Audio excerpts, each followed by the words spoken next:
One of the biggest and most common mistakes I see new authors make is not clearly defining their ideal reader. If I were to ask you who your book is for, and you either don't immediately have an answer or your answer is everyone, then this video is for you.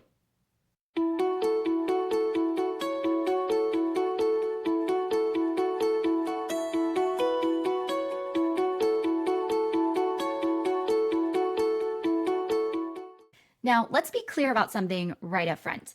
Not everyone who reads your book is going to be your ideal reader. Plenty of people outside of this description are likely to pick up your book too.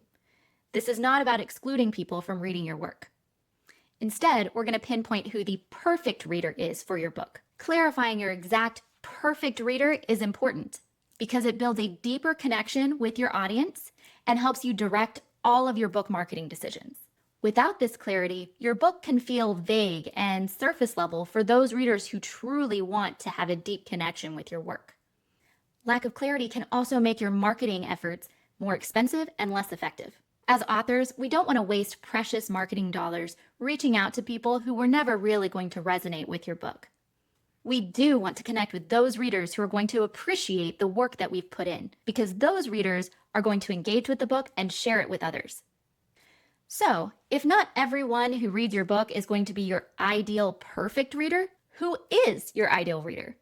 When we hear this term, many of us think of demographic information. Things like gender, age, reading history come to mind, but these are only a small piece of who your ideal reader truly is. Instead, I want you to think about it like this.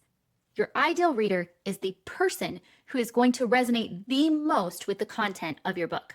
They're the person who's going to read the back cover and say, "This book is for me," not, "This is kind of interesting," or "I might read this later," but "Yes, this is exactly the book I've been looking for." This person is going to be so excited when they see your book, they're going to pick it up and start reading it in the store.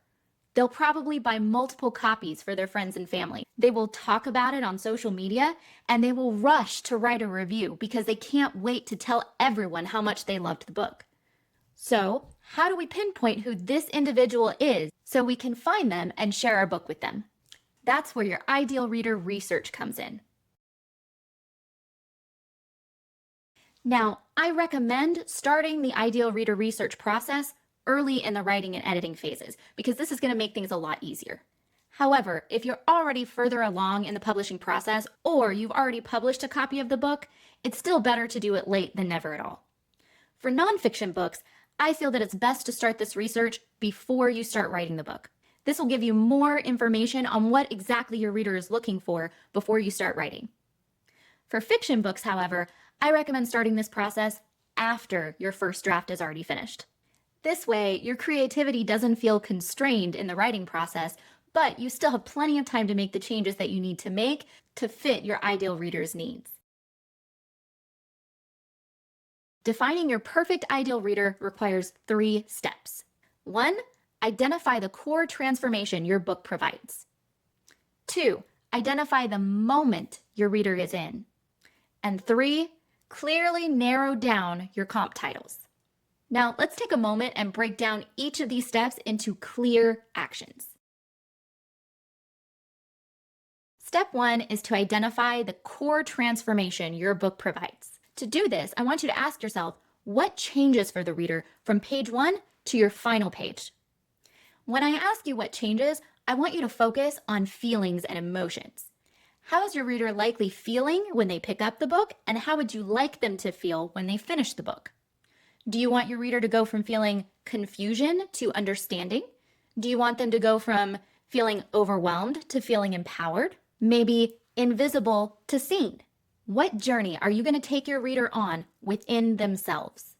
Now, this works for both fiction and nonfiction. The transformation in nonfiction is often easier to pinpoint because it's usually tied to the subject that the book is about. However, in fiction or narrative nonfiction, such as memoir, this can be a little bit more difficult. So I want you to focus on how the reader will identify with the characters in the book and how the character's transformation will impact the transformation in the reader as they read. Step 2 is we're going to define the moment your reader is in. Books, just like any other product on the market, are purchased by individuals who are experiencing specific moments in their lives. They have gone through some experience recently that is prompting them to search for a new book. These moments can be big, such as having a baby, finding a new job, or experiencing a loss of some kind, but they can also be small moments, such as finishing another book series that they significantly identified with, or realizing they have a sudden fascination with a new topic, such as mystery or mythology. Your ideal reader research should help you identify those moments so you can reach the people experiencing those moments in real time. When done correctly, your book will show up on the exact shelf your ideal reader was standing in front of and meet the exact need they were looking to fill by buying a book.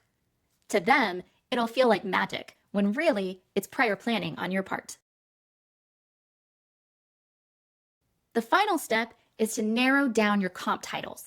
Comp title is short for comparable title, and it refers to any book that is similar to yours. I've heard some authors say, "There's no book out there like mine." But this is actually not a good thing, because that often means there are no readers out there looking for a book like yours. The good news is this is rarely true. There are likely books out there that are similar enough to yours that they will attract the same readers. You just have to find them. So how do we do that? Obviously, we don't want our book to be a carbon copy of someone else's work, but we do want our book to meet the same needs that other books meet. Most readers don't just read one book in their lifetime. People who love to read will read many, many books. And people who are excited about a specific topic or genre will likely pick up multiple books in that category at the same time. You want your book to be one of the ones they pick up when they are most excited. So, how do we find the right comp titles for your work? We start by searching for books in the same genre as your book with similar elements. Things like an aligned topic, a similar main character, or a similar transformational journey. Then we research those titles.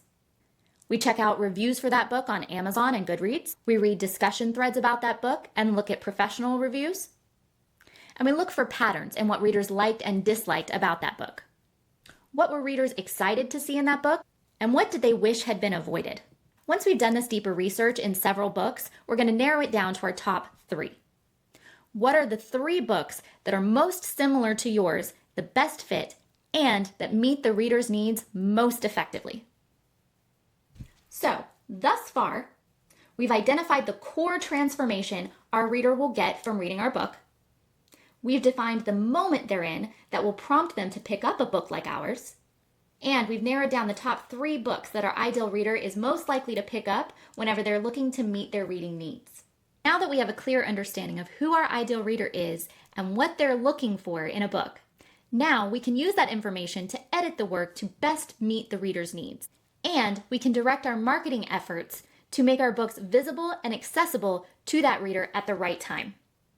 Taking the time to clarify your ideal reader makes a huge difference, not only in the quality of your book, but in your ability to bring your work to the people who want to read it most. Doing this one thing has the great potential to increase the popularity and the sales of your book once you've published it. And that's all we want, right? To get our unique message into the hands of those who will appreciate it most. If you found this video helpful, make sure to subscribe, but also check out my free self-publishing checklist. It walks you through all the phases and important steps you need to take in order to publish your book professionally and most effectively, without the confusion and common pitfalls. Remember, you're not writing or promoting your book to a market. You are using your book to meet the specific needs of a unique person, and that is a great service to humanity and to the world. I hope you found this video helpful. I'll see you again soon, and happy writing!